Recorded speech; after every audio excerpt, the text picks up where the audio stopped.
بسم اللہ الرحمن الرحیم۔ شروع اللہ کے نام سے جو بڑا مہربان نہایت رحم والا ہے۔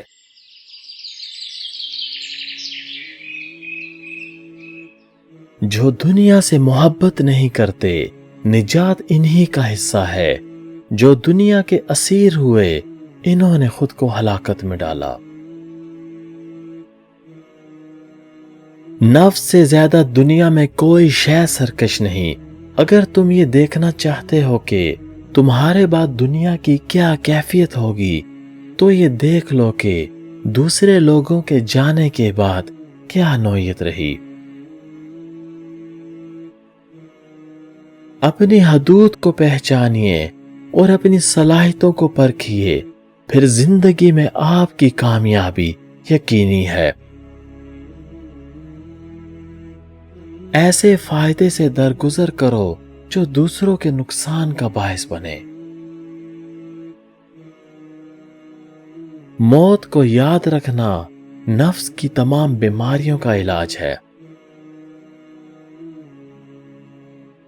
انسان جو کچھ ہوتا ہے اس کے علاوہ کچھ بھی نہیں ہو سکتا، لیکن فطرتاً اپنے علاوہ کچھ اور ہونا چاہتا ہے۔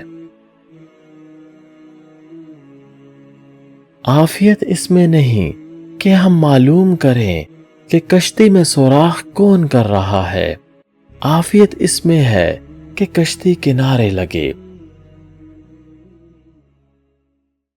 خدا جس قوم کی تباہی چاہتا ہے اس کی قیادت عیاش اور اوباش لوگوں کے سپرد کر دیتا ہے۔ جب کوئی اپنی بدقسمتی کا رونا روئے تو اسے یہ مشورہ دو کہ وہ محنت کے نسخے آزمائے۔ اہل دنیا فالودے کی طرح ہے جو ظاہر میں تو خوش رنگ ہوتا ہے مگر باطن میں بدمزہ ہوتا ہے۔ جو عبادت کم اور فضول باتیں زیادہ کرتا ہے اس کا علم تھوڑا، کل بندہ اور عمر رائے گاہ ہے، کیونکہ اخلاص سے بہتر کوئی عمل نہیں۔ دنیا میں رہتے ہوئے زہد اختیار کرو اور حرص و طمع کو ترک کر دو، اور پوری مخلوق کو محتاج تصور کر کے کبھی کسی سے اپنی حاجت کا ذکر نہ کرو۔ اگر تم ان چیزوں کی پابندی کرو گے تو بے نیاز ہو جاؤ گے۔ سیم و زر اور درم و دینار پر نظر ڈالنے سے یہ چیز زیادہ دشوار ہے کہ انسان اپنی زبان پر نگاہ رکھے اور کبھی کسی کو برا نہ کہے۔ جس کا دل اللہ کے ڈر سے لبریز ہوتا ہے اس سے دنیا کی ہر چیز خوف زدہ رہتی ہے۔ صرف زبانی توبہ کرنا جھوٹوں کا کام ہے، کیونکہ اگر سچے دل سے توبہ کی گئی تو دوبارہ توبہ کی ضرورت ہی پیش نہیں آئے گی۔ جس طرح جنت میں رونا عجیب سی بات ہے، اسی طرح دنیا میں ہنسنا بھی تعجب انگیز ہے، کیونکہ نہ تو جنت رونے کی جگہ ہے اور نہ دنیا ہنسنے کی۔ تین چیزوں کا حصول ناممکن ہے، اس لیے ان کی جستجو نہ کرو۔ ایسا عالم جو مکمل طور پر اپنے علم پر عمل پیرا ہو، ایسا عامل جس میں اخلاص بھی ہو، ایسا بھائی جو عیوب سے پاک ہو۔ جو فرد اپنے بھائی کا ظاہری دوست اور باطنی دشمن ہو اس پر اللہ کی لعنت رہتی ہے۔ دو خصلتیں حماقت پر مبنی ہیں: بلا وجہ ہنسنا، دن رات کی بیداری سے گریز کرنا، اور خود عمل نہ کرتے ہوئے دوسروں کو نصیحت کرنا۔ جس کو تین باتوں میں دل جمی حاصل نہ ہو تو سمجھ لو کہ اس کے اوپر باب رحمت بند ہو چکا ہے۔ تلاوت قرآن مجید کے وقت، نماز کی حالت میں، ذکر و شغل کے وقت۔ خواہشات کا بندہ کبھی سچا نہیں ہو سکتا، کیونکہ خدا کے ساتھ اخلاص کا تعلق سچائی اور خلوص نیتی سے ہے۔ جو دنیاوی عزت چاہتا ہے، اسے چاہیے کہ 3 چیزوں سے کنارہ کش ہو جائے: مخلوق سے اظہار حاجت کرنا، دوسروں میں عیب نکالنا، کسی کے مہمان کے ساتھ جانا۔